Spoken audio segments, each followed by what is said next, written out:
My parents excluded me from their wedding because they saw me as invisible. So I exposed them completely and shattered their perfect world. I, 17F, was recently forgotten about on the day of my parents' wedding. My parents have been together for about 25 years, but they never actually got married. That's why, when my dad, 50 millions, proposed to my mother, 49 degrees Fahrenheit, on their anniversary, which they have always celebrated on the date my mother found out she was pregnant with my eldest sister, even though they were already together before. Everyone, including me, was elated and celebrated the occasion with great joy. This happened all the way back in February.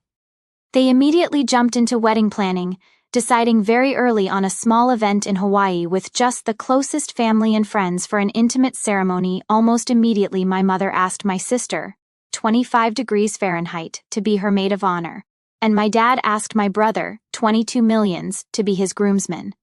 I wasn't surprised or offended by this. My sister had always been a mommy's girl, and they both enjoyed spending time with each other shopping and socializing, so they had a very close bond. The same goes for my father and brother. They always played football together and messed around with cars. My father even trained my brother's team for a while in middle school. That had always left me as the odd one out. I tried to insert myself into my family's hobbies and groups that they had within our home, but was always rebuffed. Maybe they could sense that my interest in their activities wasn't all that genuine, or maybe they just didn't care. Either way, I was used to being the last and least important member of my family. Mom had sis and dad had bro, my parents had each other, and my two siblings were closer to each other than they ever were to me, leaving me very lonely and isolated in my own home. During the preparation for the wedding, initially it was suggested that I be the flower girl, but my sister thought that role would be more appropriate for her daughter, 3F, so that idea was quickly tossed away. Later on, my maternal grandmother suggested that I might read a poem or do a little bit of a speech during the ceremony, but both my parents refused because they wanted the wedding to be low-key, and they didn't think a cheesy and sappy speech would fit their vision, their literal words. I was still okay with all of this, even though it hurt to know I would be the only member of the family to not actually be part of the wedding party or have any role at all. As the day approached, my parents and siblings got more and more caught up in all the wedding planning. I noticed my mom didn't invite me dress shopping, and that whenever they would have discussions about the venue or the event, I was left out. So I decided to see if they would realize that I wasn't being involved at all, and kept quiet, waiting for them to ask me something, anything, about the wedding. But that never happened. The wedding was set for 3 weeks ago, the end of August. The day before the departure, my mother casually asked if I had my luggage ready because we couldn't be late to the airport. I bluntly told her that I hadn't prepared anything. She got confused for a second and then snapped at me for not being prepared. I then asked her if I even had a ticket, and her face went pale. Yep, they hadn't even bought me a ticket, and I'm not even sure if I had a room or any accommodations once there, even though I was the only person in my family without a stable income. I work as a part-time babysitter. My parents had bought first-class tickets for my siblings and the couple other friends that were attending the wedding but had forgotten me. My mom told me not to make a big deal out of it and that they could just find me a low-cost ticket last minute from a cheap airline, but I just replied by asking her then, what do I even have a dress for the ceremony? She went with sis to buy her and all the other female guests months ago, but I wasn't included. That's when my father came in and just told me to suck it up and that I've never been a girly girl, so I could just wear whatever. I got mad at this because, even though I'm not the most feminine girl on the planet, I would have loved to be included in such an important part of my parents' wedding. And it was about the fact that I was excluded from literally everything that had been going on for months. We all got into a fight, with them calling me entitled and accusing me of making myself small intentionally so they would forget me. Like that is a valid excuse for ignoring a child. They ended up telling me that if I was going to keep this attitude, I might as well skip the whole thing altogether, to which I responded with a defiant fine and went to my room. The next morning they all left for Hawaii without me. The ceremony was really small. but they all posted loads of pictures on Insta and Facebook about how perfect and magical that whole week was. People realized quickly that I wasn't in any of the photos and asked my parents why, to which they replied that, unfortunately, I had caught COVID before the trip and had to stay behind. My blood boiled at this. I don't know why this was the straw that broke the camel's back for me, but it was. I decided to take a COVID test and published a picture of myself holding the negative test and captioned it, "Not sick at all, just forgotten." I tagged everyone that had questioned my absence from the trip and the wedding in the picture, and for good measure, also every person invited to it. I also wrote in the comments about how my parents had literally forgotten about anything to do with me until the day before departing, and how they actually uninvited me. Most people were on my side, and others couldn't believe it and thought there must be something more to the story than what I was saying, but one thing is for certain, I completely ruined my parents' wedding, and their day was overshadowed by my confession. At first, I felt quite satisfied with myself for standing up on my own, but after a barrage of messages from my family calling me every name in the book, and later when they came back, them furiously attacking me for my immature actions and my spoiled behavior, my pride deflated quickly, and I began to feel awful. I hate my family and I hate being in this house, but I'm a minor and can't leave just yet. I do feel like I could have handled the situation better though, and now I feel so depressed that I'm second-guessing everything I did from not speaking up before to the way I exposed them. I also feel guilty for the lack of connection between all of my family and me, and maybe I could have done more. So, am I the a-hole for ruining my parents' wedding when they forgot about me? I'm still kind of a mess at the moment, but I figured since my post had such an overwhelming response and so many people commented and sent me messages, that I should write about the latest developments. First of all, let me start by thanking all that commented on my post and shared their own experiences or points of view on my situation. Thank you so much. A few days ago, I could barely find the energy to get out of bed, and my family's comments had made me really believe that I was guilty for all that had passed. But after seeing the responses to my post and all the support you guys were giving me, I felt somewhat reaffirmed in my actions and feelings towards my family. I'm still fighting the feelings of guilt and depression. But whenever I start to spiral, I think about how much this community of strangers has had my back, and I try to calm myself down with your words. Thanks to your input and advice, I finally decided to call my grandma and tell her the full story. Just to clarify a point before going on, I said this in the comments, but I feel like I should put it here also. My grandma, 77 degrees Fahrenheit, did not attend the wedding. She lives several states away and has mobility issues, so she doesn't travel anymore. We went to visit her around Easter, and that's when she commented that I might read a poem at the ceremony, but that was the last time I saw her in person before all this. She's always been very loving to me and has called out my parents in the past for their favoritism, but it's hard for her to play a more active role in my upbringing since she lives so far, and I'm always worried about bothering her due to her age and health condition. She had a minor stroke a few years back and is now back to normal also, but I still worry. Anyway, I called her and laid out everything that had happened with the wedding and how my parents didn't even buy me a ticket to go with them. She came to the same conclusion that most commenters did when I told her, that it was simply impossible that they had forgotten and that they did it on purpose. I cried on the phone with her, laying out how I was feeling, how this has been going on forever, how I feel in the aftermath, and most importantly, about my need to get out. She was extremely sweet and comforting to me and told me that I had nothing else to worry about because she had my back 100% and told me to take it easy but make plans for my future and that she'd help me. After that conversation, which lasted about 2 hours, I felt better and I decided to listen to her and start moving to figure something out for the next school year. I have a friend who is going to lease a studio next to our future campus. She has a great relationship with her parents, but she has 5 younger siblings and wants to be more independent, so that's why she decided to move out. I asked her if I could move in with her temporarily and that I would pay her rent as soon as I got a job. She immediately accepted and told me not to worry about rent or anything else until I was in a better position. And we had a good cry together when I told her all about my parents' wedding incident. So this all happened a couple days ago, and I was planning on doing the update then. But my grandma called my parents and my siblings to lecture them about how they were treating me. My brother just sent me a text afterwards with a half-hearted apology, saying that he didn't know I wasn't included, and that he just thought I wouldn't have fun on the trip, and then I posted the pic just to create drama. My sister, on the other hand, berated me and told me that I kept trying to make public my own problems, and pinning them on my family when they are all innocent. It has been weird with my parents ever since they came back from the trip. And at first, they berated me and were furious with me, and after that, we've just been ignoring each other.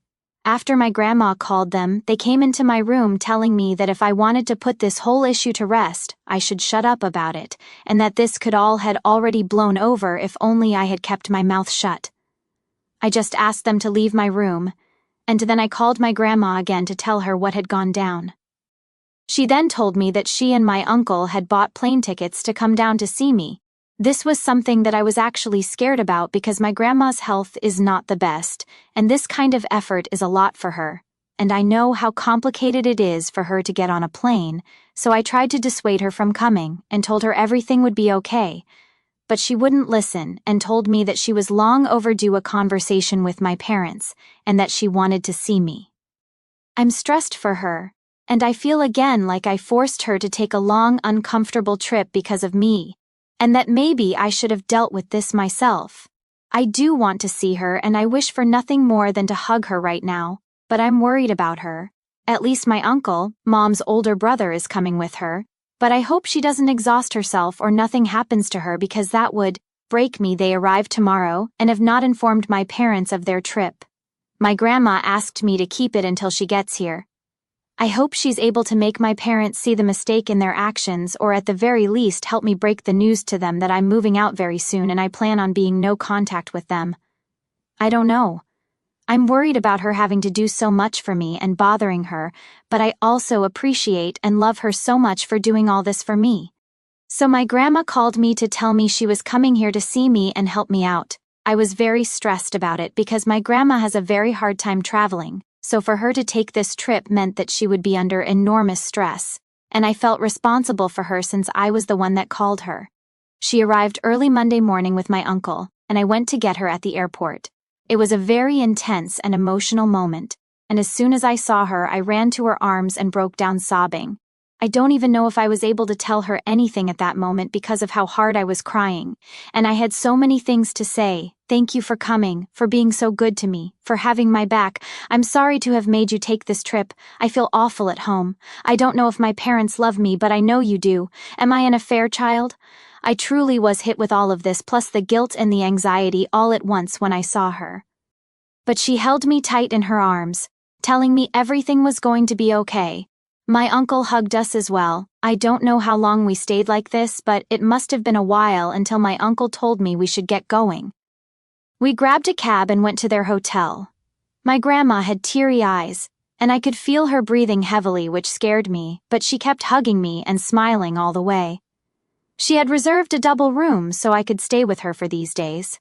And once they were settled in and I was more calm, we sat down and I poured everything out for them. The years of neglect and the emotional abuse, how I was feeling miserable after the trip but also for years now, how my parents have been trying to make me feel guilty for all of this that has happened, how I was scared about my future but my one priority at the moment now was to move out of that house even at the expense of my schoolwork, how I have made arrangements to move in with my friend and I was looking for a job. And I told them about this post and how some people thought I might be an affair child, and that I was to question that as well. It was a lot, and I could tell they were both really affected by what I was saying, but they kept comforting me and making me feel safe to open up to them. After I unloaded all my concerns with them, my grandma reassured me that I had nothing to worry about anymore, and that she would be here for me always. First of all, she reassured me that I was not an affair child, and that both my parents were thrilled when my mother got pregnant with me, and that she knew the ultimate deal breaker for my mom was cheating, and she believed it was the same for my father. Apparently, the favoritism began showing when I was around 3 to 4 years old, when my parents were constantly complaining about having a young kid in the house, and they were bothered because they could take my older siblings to their stuff but not me, and I was also very shy and a bit of a crybaby, which they had no patience with and made me very different from my siblings. She told me that she knew that my parents had saved more than enough for my college. They're really well off, so that had never been a concern for me until now, thinking they might pull the funds away from me for my education. But that if they tried to not pay for my schooling, she would take care of it and that she just wouldn't let me drop out because of money concerns. She also told me she would help me with rent and an allowance to move out. She was very generous, and I thanked her for it all, but I also told her that this experience had been eye-opening in the sense that I never realized how privileged I had been economically all my life. For all their faults, my parents have pampered me money-wise all my life. I went to private school, I have a rather large monthly allowance, I've had a card for years now, and they have never objected to any of my expenses. Seeing the stories here, I realized how good I've had it so far, and how being dependent on them all my life made me so exposed to losing everything. And I want to be independent now, not just from my parents but from everyone. I feel like I need to learn to stand up on my own. Writing this and having just read all the stories of people in truly awful situations makes me feel like I've been a spoiled brat all my life, TBH. She insisted on me accepting her help until I don't need it anymore, and I accepted that, but I'll still look for a job and try to make it out on my own. We relaxed for a while in the hotel because we were all exhausted from the morning, but in the afternoon, we grabbed a cab and went to my house. My parents were extremely surprised to see my grandma and uncle with me when I entered the door, but before they could say anything, my grandma told me to go pack all my essentials while they talked to them. I rushed upstairs and I could hear my grandma and uncle berating my parents for all that they had put me through. At first, I also heard my parents trying to defend themselves, but eventually, they quieted down.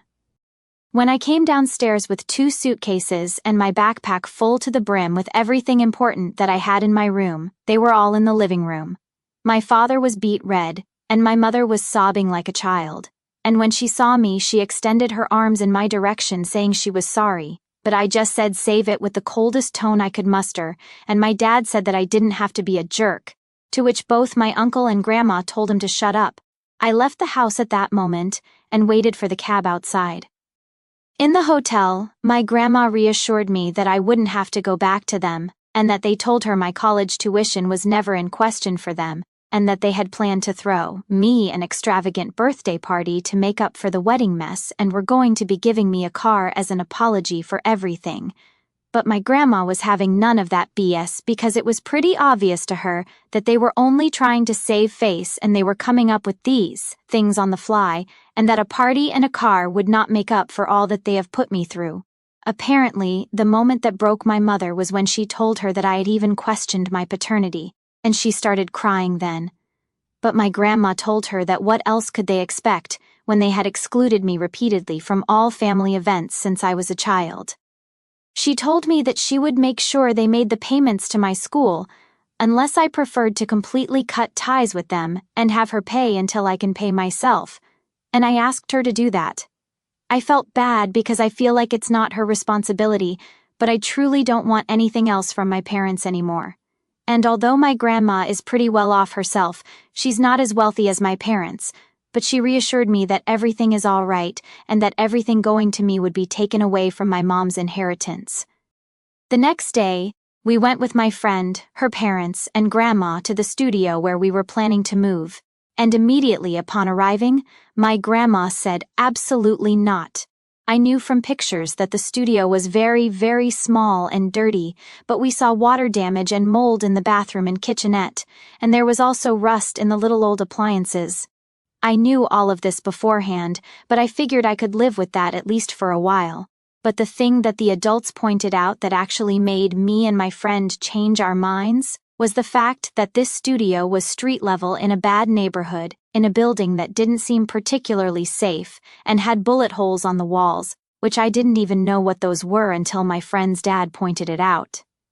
So, Grandma and my friend's parents said they would look for an apartment for us in a better location, and they'd help cover the costs.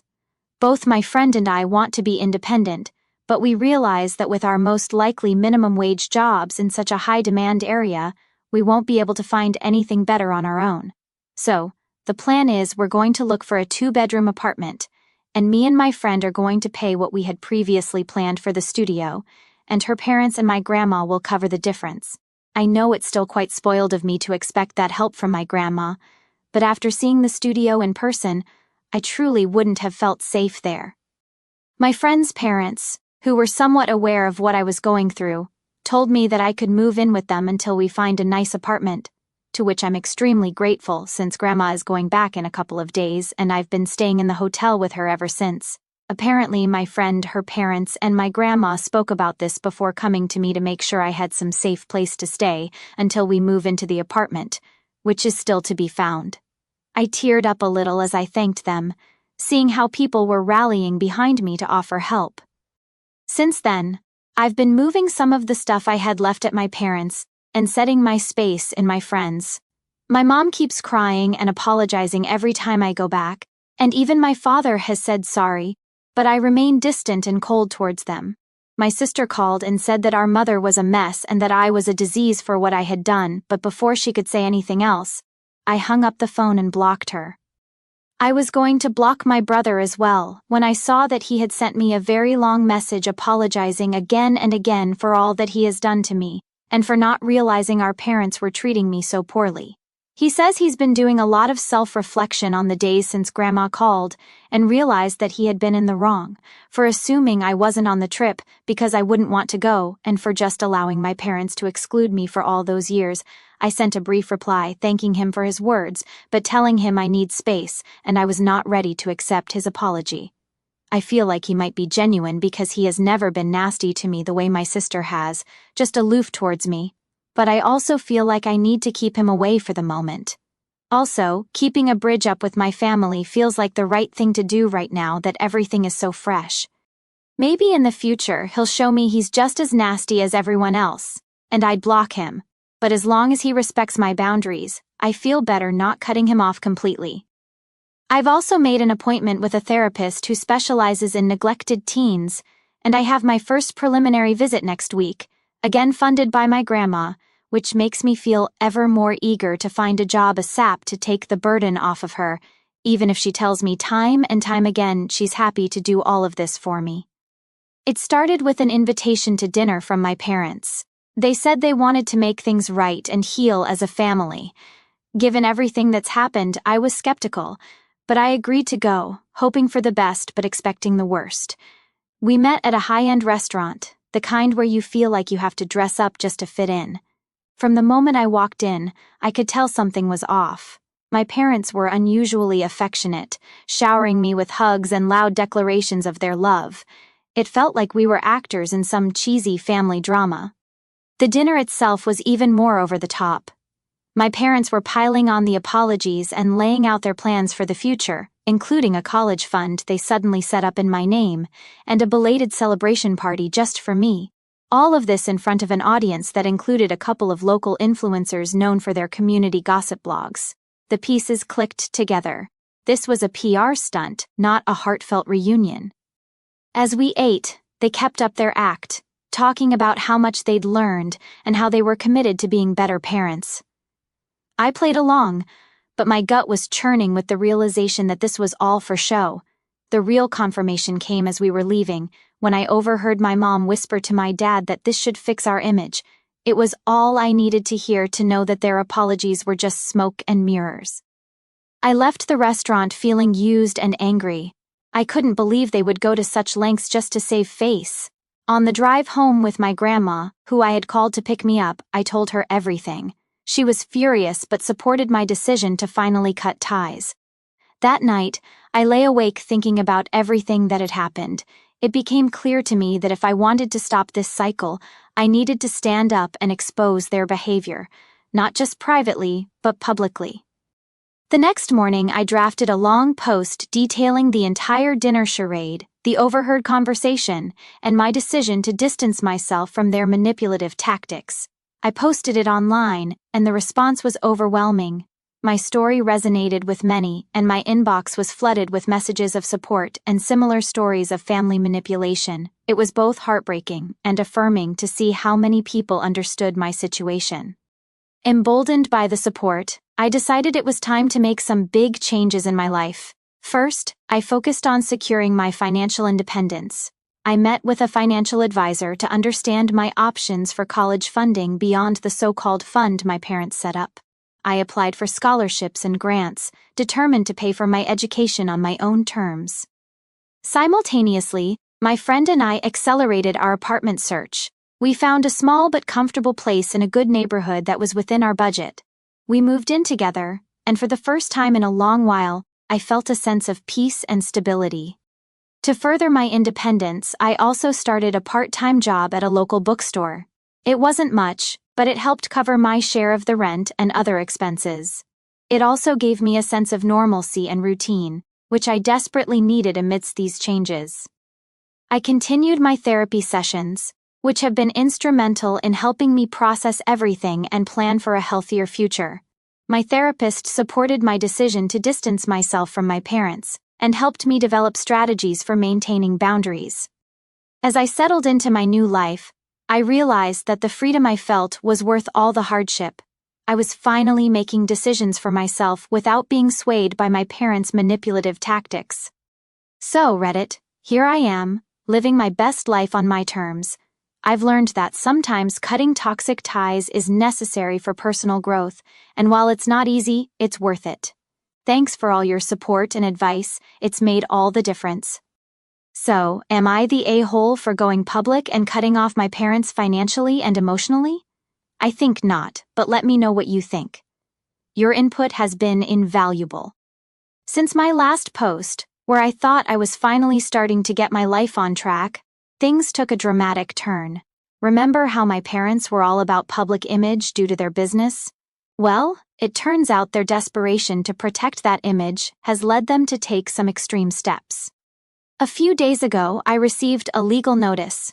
My parents are suing me for defamation, claiming my posts have severely damaged their personal and professional reputation, which is closely tied to their family-oriented business. The kicker? They're not only demanding a retraction and apology, but also pressing for damages that are frankly astronomical. I was shell-shocked. Legal battles were the last thing I needed. I immediately called my grandma, who has always been my rock. After calming me down, she sprang into action and got in touch with a lawyer to help me handle the situation. Turns out, she's also decided to support me through college independently, wanting to ensure that whatever happens, my education won't be disrupted. The past few weeks have been a blur of lawyer meetings, gathering evidence, and trying to balance work and studies. My life feels like it's split between trying to maintain normalcy and preparing for a courtroom drama I never asked for. The legal advice I've received has been reassuring, though. My lawyer believes that since my posts were based on factual experiences and shared without malicious intent, we have a strong defense against the defamation claims. Still, the stress of knowing I'm being sued by my own parents is overwhelming. As if the lawsuit wasn't enough, I've started noticing the ripple effects. Their business is suffering, not just from my posts but from their own actions being brought to light. Clients and partners don't want to associate with the controversy, and it's spiraling. I hear about it not just from the legal side, but from old family friends who are suddenly in the middle, some siding with me, others with my parents. Through all this, community support has been my lifeline. After sharing about the lawsuit, the response was massive.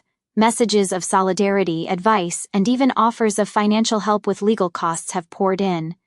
It's shown me how powerful honest sharing can be, and how many people are willing to stand up against what they see as injustice. On a more personal note, this situation has strangely brought my brother and me closer together. He's been a surprising source of support, expressing his own frustrations with our parents' choices. We've been talking a lot more, and he's helped me feel less alone in all this. Despite the chaos, I'm trying to focus on my studies and the support systems I still have. My grandma's unwavering support, especially her stepping in to cover my college expenses, has been my anchor through this storm. I'm also finding strength in advocacy, sharing my story not just online but in speaking engagements and panels about family dynamics and legal intimidation.